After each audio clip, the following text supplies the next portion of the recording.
మీరు చూస్తున్న ఈ పెద్దాయన పేరు శ్రీనాథ్ ఖండేల్వాల్. అతని కొడుకు ఒక పెద్ద బిజినెస్ మ్యాన్, కూతురు సుప్రీంకోర్టులో లాయర్, అల్లుడు కూడా సుప్రీంకోర్టులో ప్రాక్టీస్ చేస్తున్నాడు. అయితే విషయం ఏంటంటే ఈ పెద్దయ్యన్ని మార్చి 6, 2024న వారణాసిలోని మునికాశీ లెప్రసీ సేవా సంఘ్ అనే ఓ వృద్ధాశ్రమంలో విడిచిపెట్టారు కొందరు అపరిచితులు. అప్పటి నుండి ఆయన అక్కడే ఉంటున్నారు. కానీ అసలు విషయం ఏంటో తెలుసా? ఖండేల్వాల్ దాదాపు 400 కంటే ఎక్కువ పుస్తకాలు రాశారు. అంతకు మించి తన 80 కోట్ల ఆస్తిని తన దగ్గరుండి లాక్కొని తన కన్న బిడ్డల ఆయన్ని రోడ్డుపై వదిలేశారట. సాక్షాత్తు ఇవి ఆయన చెప్పిన మాటలే.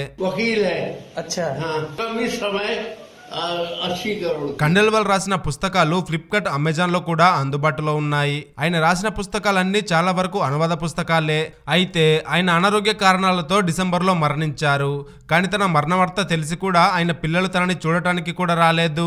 కన్న వాళ్లే వదిలేశారు. కానీ మానవత్వం గల కొందరు వ్యక్తులు, అమన్ కబీర్ మరియు అతని స్నేహితులు ఆ పెద్దయిన అంత్యక్రియలు నిర్వహించారు. ఎంత దారుణం కదా! ఇలాంటి పరిస్థితి ఏ తల్లిదండ్రులకు రాకూడదు అని కోరుకుందాం.